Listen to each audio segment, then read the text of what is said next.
I'm a recovering addict at the age of 18. I'm an alcoholic but nobody knows. I have an Adderall addiction. I smoke weed daily also and mess around with basically any drug I can get. Nobody knows I'm in recovery and it's really hard. Drug and party culture is so deeply rooted in who I am and how I was raised. It's so difficult not drinking because I know after one sip, I will want more and more. I'm offered drugs constantly and I turn them down, but it's just really so hard. I don't know what else to say honestly, but I just needed to tell someone. I cut my insulin cord to get out of school. So back in 5th grade, I was really sad and I hated my school and hated everything. I'm a diabetic. One day I cut my insulin cord a little bit and the insulin couldn't go through, so I got sick in the middle of the day and my mom picked me up. I realized that this worked, so I did it every time I didn't want to go to school. I was young and didn't think about it, but it was really dangerous and I was also wasting insulin, which is expensive. I stole a school laptop. This happened when I was 10, I'm 15 now. A few years ago I really wanted my own computer to play games and watch movies on, but we couldn't afford it. So the next day at school we were all doing some assignment on the school Chromebooks, and when it was time to pack up, I slipped mine under my books and papers and put them all in my backpack. No one noticed. I was shaking and sweating and felt horrible. Once I got home I powered it on and it said something about being protected by the school. I tried making a new account but it just wouldn't let me. I got really scared. That combined with the fact that I didn't even have a charger for it, so it was pretty useless. Anyway, I buried it in my backyard because I didn't know what else to do with it and thought I would get arrested if I tried to return it to the school. It's still there. I don't steal anymore and learned my lesson from the extreme guilt I felt for the following years. I blew up the boiler in my house and my dad still thinks it's his fault.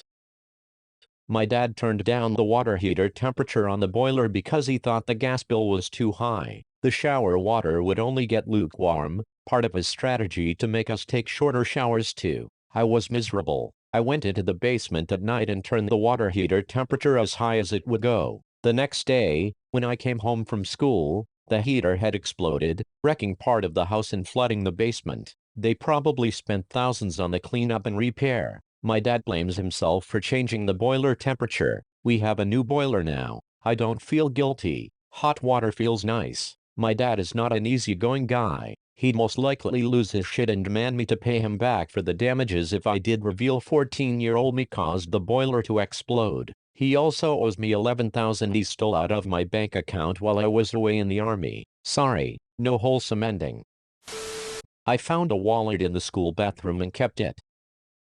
I am in 7th grade and was wandering around the school during dismissal. Then I felt the need to wash my hands. When I entered the bathroom I saw a wallet lying on the ground. 13-year-old me took it. I showed the wallet I found to my classmate, who told me I should give it back. Luckily a phone number was in the wallet and I could call the owner anytime to return. But I didn't. I kept the wallet in my drawer for at least a month and it's already summer. School got cancelled due to coronavirus, and I could not return. I don't know what to do. I didn't use the money inside the wallet. I'm willing to return it, but the owner might get mad at me for not returning it as soon as I found it. I once scammed my whole class $5 claiming it was for cancer research. When I was 12, I'm 16 now, I thought it would be really funny if I pranked my whole class, 28 students plus one teacher, by hosting a fake fundraiser for CRF, and asking $5 each from everyone. First, my teacher donated, then told my class about it. Everyone donated something, mostly $5. I ended up with about $140 to $150. I went to my local Target and bought as many games as I could. To this day, I never told anyone, but Reddit. Yesterday, I decided that I am going to sell my PlayStation 4 and all of my games and donate every cent to a bunch of charities. I know what I did was wrong, so I decided to try and fix my mistake. I stole coupons from a pizza place and sold them for more than I ever earned there.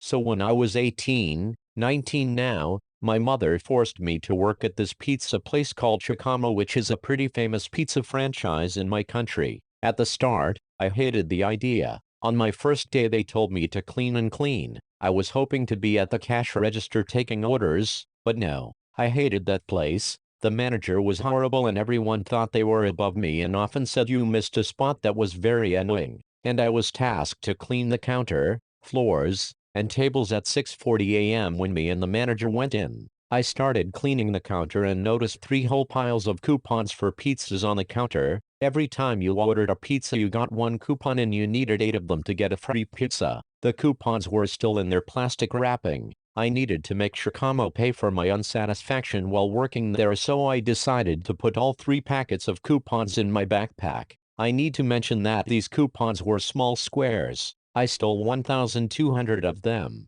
I stole all of them and went to my manager and said that I quit. He was happy to see me quit. He told me that he needed someone to do the job right. I got my paycheck, which was like $600 for the whole summer, and got on the bus and went home. My mom was surprised to see me back and I told her that I quit. She wasn't angry because it was 1 week before the school year started. I opened the coupons and got 2 boxes filled with them. I traded 8 coupons for $3. You need 8 for a pizza and the pizza was $7 or $8. I made close to $800 from all of the coupons, more than what I got from my paycheck. I didn't sell all of them. I saved like 400 coupons for myself, which got me about 50 pizzas. And I bought a pizza or 2 a week for me and my friends. They were sick of all of the pizzas though, and lasted me about a year. I never realized how much I stole and how many problems I caused for Chicamo. I went through my best friend's phone and found really bad messages about me. It was 4 a.m. and my friend had just fell asleep. I saw that her phone had went off with a message from a kid I'm friends with. She gave me her password and so I unlocked her phone to respond to the friend and tell them she was asleep. But when I opened their chat and messages I saw my name. I couldn't just ignore it, so I ended up reading the message. Turns out that she was talking bad about me to the friend, and in response the friend had said more bad things about me. I was shaking. I wasn't meant to see the stuff they were saying about me, but it was really bad. They were saying bad things about my appearance and my personality. Things like, oh, she has no asshole, oh, she's so insecure it's not even funny, she's so goddamn annoying, like she never shuts up, honestly why are we even friends with her, like I'm done. It made me really upset. Now here is the issue, I feel really bad for looking at her private messages, but they were also about me, and I can't confront her about it because then she would know that I read them. Admittedly, I also scrolled up a bit and found more bad things about me. They were talking about everything I'd ever said that annoyed them, and every reason they have to not be friends with me. I'm ashamed that I ended up reading her messages, and that guilt will probably never leave, but also I'm heartbroken that the people I thought were my friends said those awful things about me. I didn't even realize they felt this way, and it's made me constantly aware of what I'm saying and what I look like. A coworker and I steal from the company we work at. We are electricians on construction sites. Mostly we work on older houses that are being rebuilt. That means there are a lot of old cables we pull out the whole time. Normally we should call someone from the company and tell them to pick those cables up and they go sell them. Instead we sell them ourselves, and we even remove the isolation of thick cables during work hours. Pure copper gives more money. We don't feel bad about it at all because our company is basically stealing from the company that hired us to work there, and we think our boss takes the money for himself anyway. So far we haven't been caught. I worked at an insurance company and I deliberately rejected customers' insurance claims.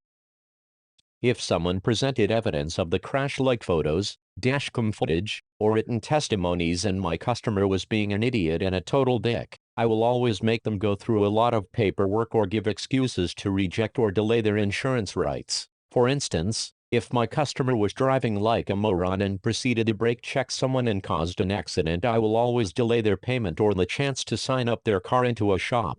I have to say that I only acted like a useless insurance worker when I was 100% sure that my customer was at fault and that she caused the accident due to being an asshole, road rage, being drunk, disobeying road rules, etc. The reason why I decided to start to do this thing was because I had to attend to a case where this guy, like 20 years old, caused a major accident due to road rage. When I was asking some questions about how it happened, all his answers were like, he moved into my lane and I didn't like that, so I decided to chase him, or I don't care, I crashed. I managed to make the other guy crash too and things like that. A total moron. and I decided that if I had the chance to make people suffer for their stupidity, I will take a shot at it. I think I rejected about 35 or 40 insurance claims before leaving my job. The only person who knows about this is an ex-coworker who I can say is one of my best friends today. He sometimes did this too. I was drunk driving, but I told my insurance I was tired and sleepy.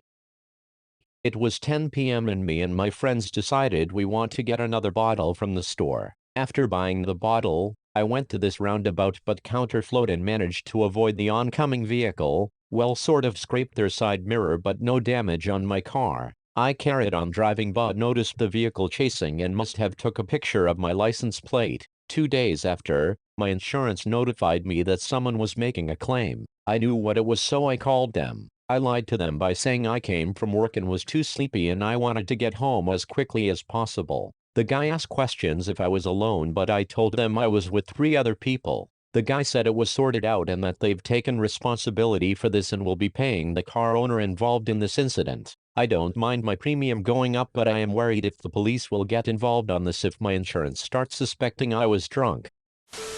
I stole my teacher's engagement ring.